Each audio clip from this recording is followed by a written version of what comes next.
Pessoal, eu sou a professora Larice e essa é a nossa aula de introdução aos micro-organismos. Como os micro-organismos são um grupo muito grande de patógenos, nós dividimos essa aula em 4 partes. Essa é a primeira parte, nós vamos falar sobre bactérias.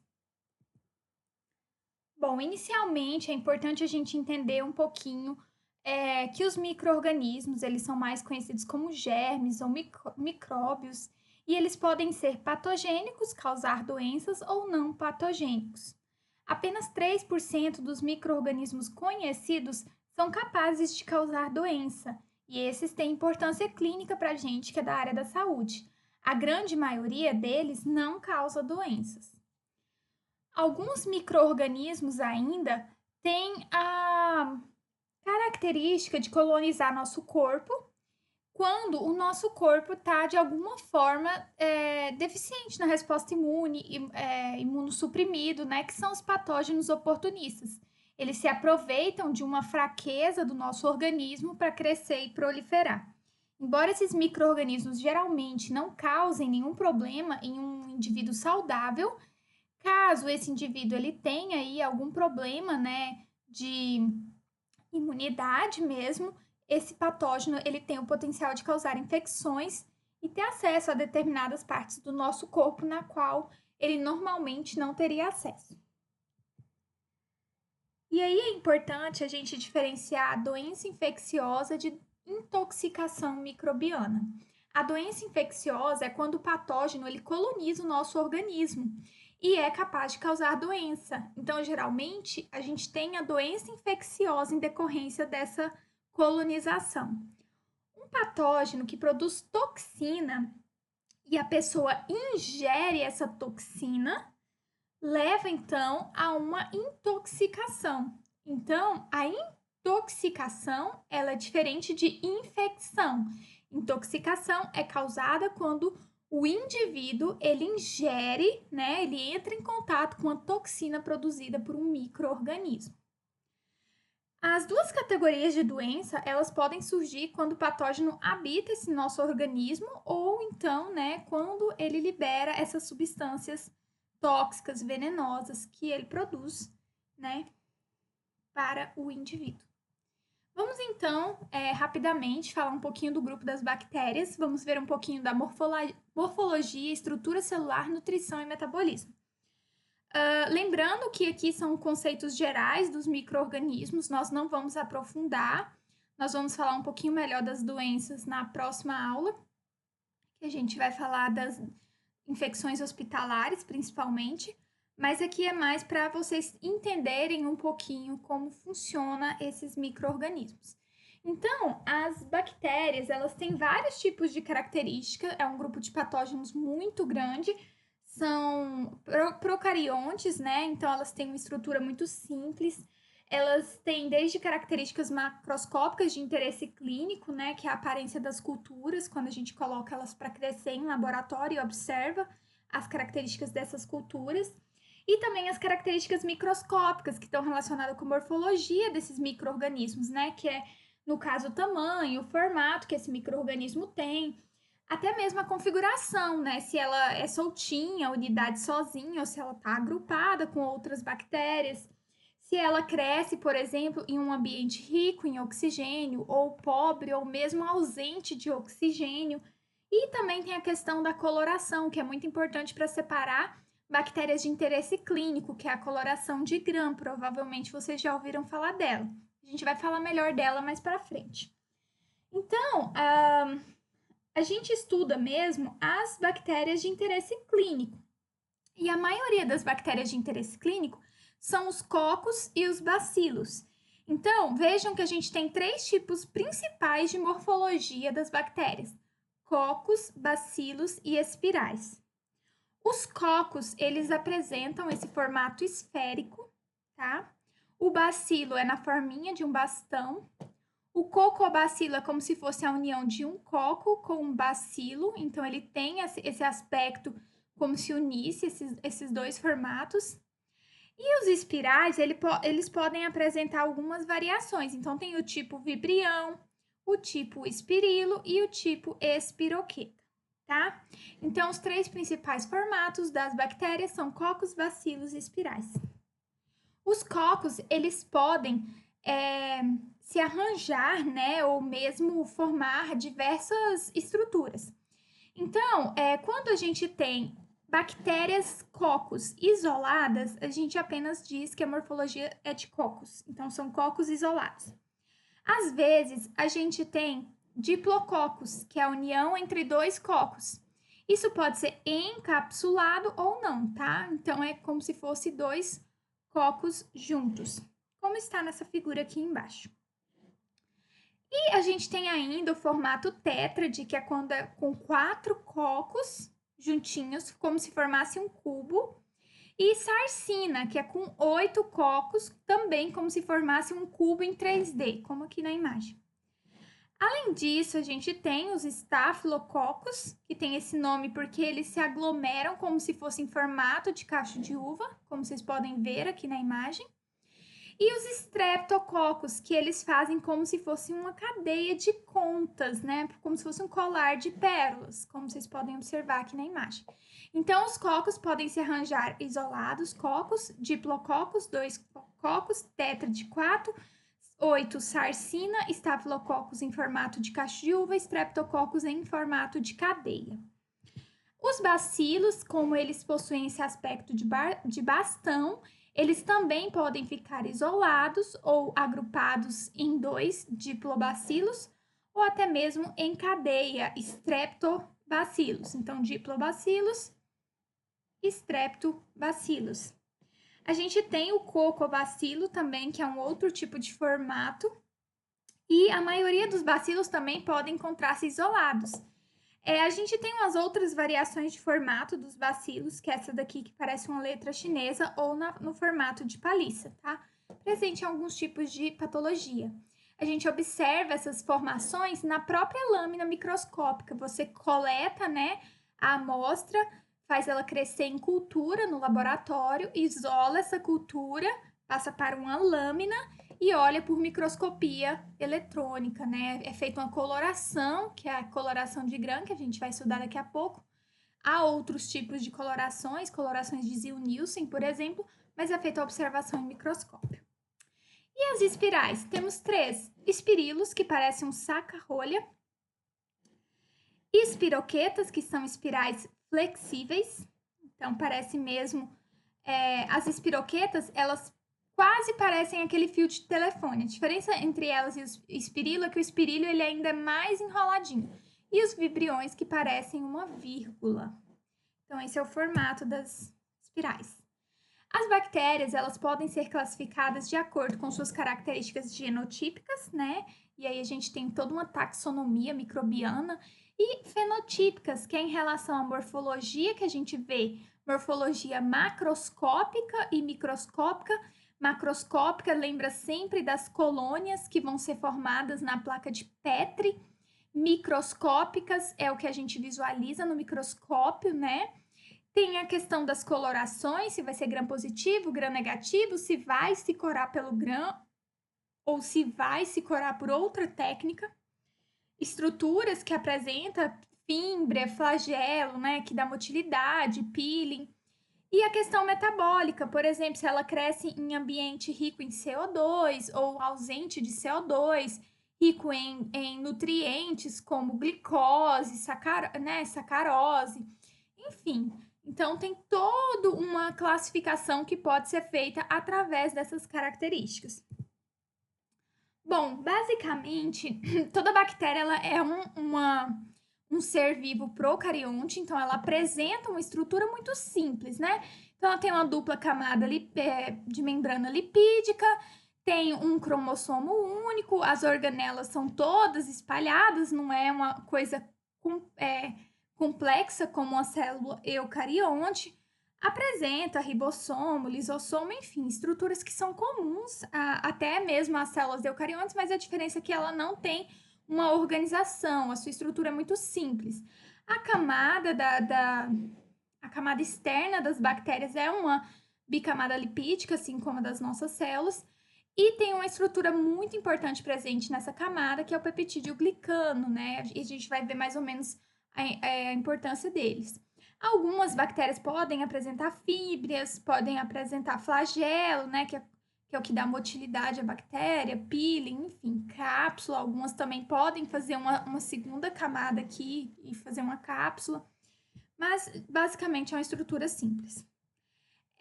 A maioria das organelas, das bactérias, por serem muito simples, executam várias funções. Então, a gente tem transporte de substâncias que acontece, por exemplo, através da membrana, produção de energia, biossíntese, até mesmo do próprio material genético da bactéria, duplicação de DNA, secreção. Geralmente as bactérias elas apresentam um cromossomo único e alguns fragmentos de DNA na forma circular, que são os plasmídios. Inclusive, os plasmídios são responsáveis pela variabilidade genética das bactérias e elas fazem, inclusive, a troca de plasmídio entre uma bactéria e outra. Por isso que ele também está muito envolvido com a questão da reprodução das bactérias. Além disso, a gente tem estruturas conhecidas como mesossomas e parede celular, né? Que são organelas diretamente ligadas à divisão celular.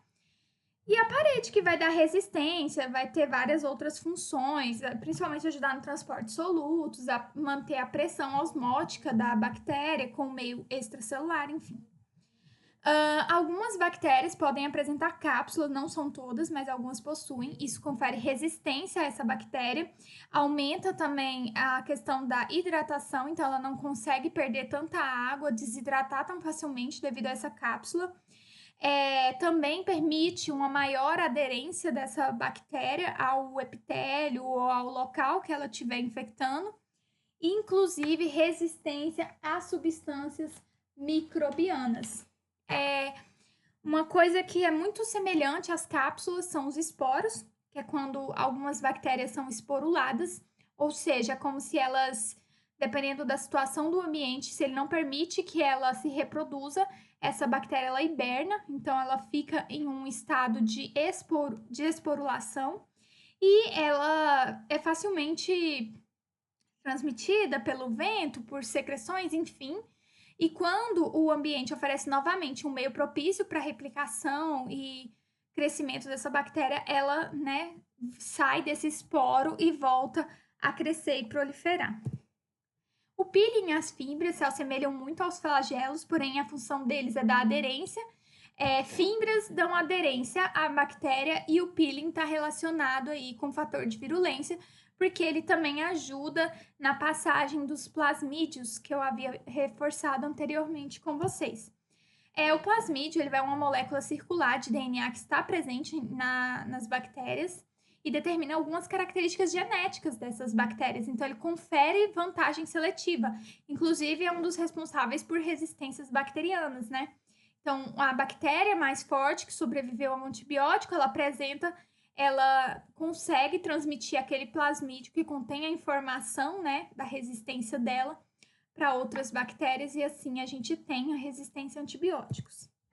Além disso, tem os flagelos, que são responsáveis pela motilidade das bactérias. Eles podem ser polar, de um único flagelo, que é o monotríqueo, polar, com muitos flagelos, que é o lofotríqueo, pode ser nos dois polos, que é o anfitríqueo, e pode ser ao redor de toda a bactéria, que é o peritríqueo. E em relação à camada das bactérias, a gente tem uma estrutura muito importante, que é o peptídeo glicano, ele é um tipo de lipopolissacarídeo. É uma proteína presente somente em bactérias gram-negativas, tá? Então, o lipopolissacarídeo, o peptídeo glicano, ele está presente tanto em gram-positivas quanto em gram-negativas, só que nas gram-negativas, a concentração dele é muito menor. Então, a camada de peptídeo glicano em gram-positiva é muito maior, que essa estrutura aqui que vocês estão vendo, tá? Então, é bem maior do que, por exemplo, na gram-negativa. E por que é importante saber disso? Porque uma das técnicas que a gente usa para diferenciação bacteriana é a coloração de gram, e um dos corantes que vai penetrar nessa camada aqui, nessa membrana, ele consegue se fixar em bactérias que têm mais peptidoglicano, gram-positivas, mas nas bactérias gram-negativas, devido a um processo de descoloração durante a coloração de gram, ela perde essa camada de peptidoglicano e acaba não corando com esse corante. Aí a gente usa um contracorante, né, para diferenciar uma bactéria de outra. Vou explicar melhor mais na frente. Algumas bactérias ainda têm a capacidade de produzir endotoxinas, que podem ser liberadas e causar várias lesões, vários danos ao micro-organismo que está hospedando essa bactéria. E são liberadas somente quando as bactérias gram-negativas morrem, tá? Causando aí algumas respostas fisiológicas como febre. Bom, vamos falar um pouquinho da coloração de gram. Essa coloração, ela é muito importante no estudo da microbiologia. Ela foi inventada por Hans Christian Gram e ela basicamente explica a diferença entre um grupo de bactérias que tem mais peptidoglicano, que é as gram-positivas, e se coram de roxo, do que, por exemplo, outro grupo de bactérias, que é as gram-negativas, que se coram de vermelho ou rosa. Então, inicialmente, a gente pega a colôniazinha de bactéria, fixa ela numa lâmina, né? Usa até o calor para poder fixar melhor essa colônia na lâmina, uma lâmina que vai no microscópio depois. Inicialmente, a gente não tem cor nenhuma envolvida, né? Então, a gente tem uma amostra fixada em uma lâmina. É acrescentado uma porção de gotas, né, de cristal violeta. Esse cristal violeta, ele vai passar através da parede da bactéria. Geralmente, esse processo leva 1 minuto, é muito rápido. E o cristal violeta, ele vai corar ambos os grupos de bactérias. Então, tanto gram-negativas, gram-positivas, quanto gram-negativas. Depois é feito um processo de lavagem, você lava com água, retira o excesso de corante. É acrescentado um mordente, que é o Lugol. Ele potencializa o primeiro corante, né? Ele forma um complexo cristal violeta e iodo. E por que é importante saber disso? Porque o Lugol, quando ele se liga nesse cristal violeta e iodo, formando esse complexo, ele vai impedir lá na frente que o corante saia da bactéria que tem mais peptidoglicano. A bactéria que tem menos peptidoglicano, quando ela é passada para a próxima fase, que é a do álcool cetona, que a gente fala aí que é o descorante, ele vai conseguir remover a fina camada de peptidoglicano que está presente nas gram-negativas. Como aqui tem muito pouquinho peptidoglicano, quando eu jogo álcool, esse peptidoglicano sai. E aí ele não estava segurando a coloração roxa, então some tudo. Como aqui nas gram-positivas eu tenho muito peptidoglicano, mesmo eu colocando álcool, o cristal não consegue sair totalmente. Então, ele permanece na parede das bactérias gram-positivas. Depois, o que eu faço? Eu acrescento um contracorante, que é a fucsina ou a safranina. Esse contracorante, como aqui já tem coloração dentro do citoplasma dessas bactérias, ele não vai influenciar em nada. Então, essa bactéria aqui, ela não ela não troca a cor, ela continua roxa, porque aqui já está ocupado pelo corante. Agora, a bactéria gram-negativa, como ela perdeu toda a coloração dela na fase anterior, ela tem espaço agora no citoplasma para conseguir corar com essa fucsina. Por isso que gram-positivas são roxas e gram-negativas são rosas ou avermelhadas. Então, é por isso que a gente tem essa diferença de cor. Por que é importante saber disso? Porque eu tenho um grupo de doenças que está associado com gram-positivas e eu tenho um grupo de doenças que está associada com gram-negativa. Só de separar em gram-positiva e gram-negativa, o médico já consegue fazer uma antibiótico terapia mais rápida. Então, até eu isolar definitivamente esse micro-organismo, o que demora, porque você tem que fazer o crescimento bacteriano, isolar a colônia e depois fazer o antibiograma. Então, até eu fazer isso, eu já agilizo a resposta ao paciente, né? A gente sabe que tempo é vida. Então, o médico, isso aqui é feito muito rápido, então, assim, é questão de 1 hora no máximo. A coloração em si, ela é muito rápida, mas se tiver urgência, pode ser feita usando a própria amostra mesmo. Mas o melhor é isolar a colônia em torno de 24 horas a 48 horas. Eu já tenho crescimento na placa e consigo usar para fazer a coloração de gram. Então, é melhor para o médico já ter o resultado do GRAM antes mesmo de ter o resultado da cultura e do enfim, do antibiograma, tá? Então, é muito importante essa coloração. E resposta à agressão às bactérias? Então, a maioria das bactérias, como a gente viu, elas são inofensivas, mas a gente tem um grupo delas que pode levar a doenças.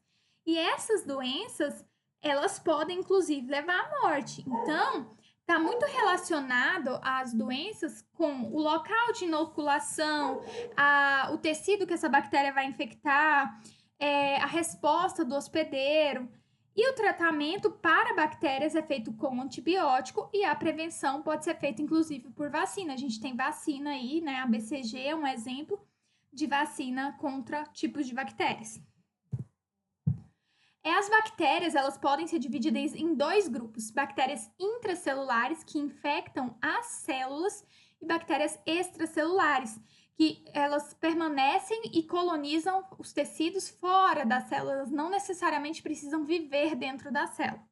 Bactérias intracelulares muito conhecidas são bactérias encapsuladas, conhecidas como micobactériums, ou seja, bactérias que causam tuberculose, hanseníase, né, até mesmo a clamídia, são um tipo de bactérias intracelulares. Vamos conhecer um pouquinho da resposta a essas bactérias.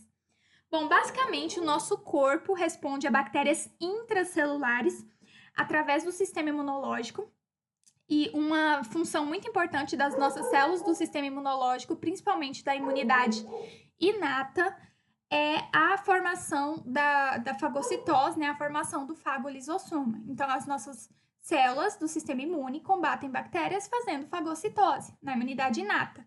Se é uma bactéria intracelular, ou seja, a célula fagocitou essa bactéria antes mesmo dela infectar outra célula e essa bactéria está infectando a célula do sistema imune, por exemplo, o macrófago. O macrófago não consegue eliminar essa bactéria que está dentro dele. O que ele faz?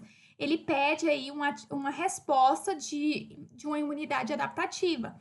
Aí sim a gente tem a entrada da imunidade adaptativa, em que eu tenho linfócitos TCD4, principalmente do tipo T helper 1, ativando esse macrófago para ele conseguir eliminar essa bactéria intracelular. Mas é lógico que a gente tem a participação de todas as células do sistema imune tentando avisar o organismo de que há uma infecção. Então, eu tenho liberação de citocinas pró-inflamatórias e uma célula importantíssima na resposta a micro-organismos intracelulares na imunidade inata é a natural killer, a NK. Então, ela participa ativamente combatendo bactérias intracelulares. Na imunidade adaptativa, nós temos a resposta do tipo celular, do tipo T helper 1, né, por CD4, linfócito TCD4, e principalmente atividade de CD8. CD8 também é uma célula que participa de respostas intracelulares. Também tem liberação de citocinas pró-inflamatórias, como interferons e fator de necrose tumoral alfa, tá? Participando. As bactérias intracelulares têm mecanismos de evasão específicos para elas. Um desses mecanismos é a produção de proteínas, como hemolisinas, né? Que impedem a formação do fagolisossomo. Então, elas conseguem, depois que elas estão dentro do fagolisossomo, elas conseguem escapar desse fagolisossomo e conseguem aí se multiplicar dentro dessa célula que acabou fagocitando ela. Elas também podem bloquear a fusão do lisossomo com o fagossomo, então não tem a formação desse fagolisossomo. Citocinas também, alguns tipos de citocinas podem ser secretadas e acabam levando ao acúmulo da ativação de macrófagos, resultando na formação de granulomas. E por que isso é um mecanismo de evasão se eu estou tendo resposta imune? Acontece que quando o macrófago ele fagocita uma bactéria intracelular e essa bactéria não consegue ser digerida, não consegue ser morta por esse macrófago, ele tenta ter um potencial a mais para eliminar essa bactéria. Aí ele recebe fator de necrose tumoral alfa e interferon gama de um linfócito T, por exemplo. O que acontece? O macrófago, mesmo recebendo essas substâncias, a bactéria está fazendo o bloqueio da fusão do lisossomo e do fagossomo. Então, esse macrófago, ele vai crescendo e crescendo, ele vira uma célula epiteloide. E na tentativa de isolar essa infecção por essa bactéria, ele vai formando junto com outras células É como se fosse uma cápsula, um granuloma. Então, toda vez que o nosso organismo ele não consegue eliminar uma infecção, ele tenta isolar a infecção. Por isso que na tuberculose, principalmente a mais avançada, a gente vê a formação dos tubérculos, né, dos granulomas, que é como se fossem verdadeiras cápsulas de tecido, onde dentro você tem um acúmulo de micro-organismos, de pus, de células mortas, porque o corpo está na tentativa de isolar a infecção, ele está fechando, formando como se fosse um caroço mesmo, cheio de infecção por dentro, que é o granuloma. E a reação inflamatória, ela vai ajudar a prevenir essa questão do crescimento microbiano das bactérias, mas esses granulomas, eles acabam realmente atrapalhando muito o sistema imunológico e consequentemente, o próprio sistema imunológico que estimula a formação deles. Dá muita necrose, perca de tecido, então é bem perigoso. Bactérias extracelulares, elas são mais frequentes e elas têm uma resposta inflamatória localizada, elas também produzem toxinas, elas têm, a maioria das bactérias, elas possuem também endotoxinas, elas também apresentam lipopolissacarídeo, que são as gram-negativas, né? Outro tipo de toxinas são as exotoxinas. Endotoxinas é quando é parte da bactéria e quando ela morre é liberado.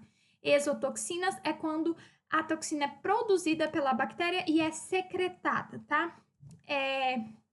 Então, um exemplo é a toxina difterica. Os principais grupos que a gente tem de bactéria extracelular é o Staphylococcus, Streptococcus, Escherichia coli e o Clostridium tetani. A imunidade inata das bactérias extracelular está relacionada principalmente com fagocitose, então eu tenho muita atividade de neutrófilo, eu tenho muita atividade de macrófago. Sistema complemento, formando o complexo de ataque à membrana, a gente já viu isso em algumas aulas de imuno, né, o MAC. Também tem a questão das opsoninas, que são os fragmentos que não entraram na via do sistema complemento e que agem aí atraindo outras células de defesa. Tem alguns tipos de marcadores inflamatórios, e aí a gente vai até ver melhor na próxima aula, que é a proteína C reativa, o ASLO, o fator reumatoide, a velocidade de hemossedimentação e mucoproteínas, né? São marcadores inflamatórios que geralmente estão mais presentes na resposta a bactérias extracelulares. A imunidade adaptativa já das bactérias extracelulares é basicamente resposta humoral, ou seja, eu tenho a produção de anticorpos. Então, eu tenho do CD4, da imunidade celular, participação do CD4 do tipo T helper 17, porque ele é um CD4 que estimula a produção de anticorpos. Tem os citocinas pró-inflamatórias também, e tem a participação do linfócito B, né? Que daí ele é ativado, vira plasmócito, começa a secretar anticorpos, principalmente anticorpos da classe IgM, que é o primeiro a ser produzido, IgG, que é um anticorpo de memória, e o IgA, que é um anticorpo de mucosas, proteção para mucosas. Então, bactérias que causam infecções respiratórias ou gastrointestinais, eu tenho muita produção de IgA, principalmente no início da infecção. Continuando, então, alguns mecanismos de escape que essas bactérias têm é a inibição da fagocitose, segue o mesmo modelinho das bactérias intracelulares, que elas impedem a formação do fagolisossomo. Variação de antígenos microbianos, aí a gente lembra lá dos plasmídios. Então, as bactérias conseguem mudar a sua carinha genética e, com isso, as nossas células do sistema imune, que antes eram específicas para determinado antígeno bacteriano, não conseguem enxergar esse antígeno mais, porque essa bactéria já mutou e já mudou esse antígeno. Inibição da opsonização, então um anticorpo tenta marcar a bactéria ou uma proteína do sistema complemento tenta marcar a bactéria e essa opsonina, essa lanterninha, não consegue, não funciona, não acende, as células imunes não conseguem ver essa bactéria. E inibição da ativação do complemento, então aquela cascata do MAC também, elas conseguem impedir essa ativação. Aqui um videozinho, depois vocês podem dar uma olhada nele, não vou passar agora, mas ele fala um pouquinho sobre as doenças causadas por bactérias patogênicas. Então é legal vocês olharem. A gente tem algumas de interesse clínico muito importante, que é como a tuberculose, pneumonia. Tem algumas associadas à pele, questão de ferida cirúrgica também. Então, é legal vocês darem uma olhada depois. E essas são as nossas referências. Ficamos por aqui, espero vocês na parte 2 desse vídeo.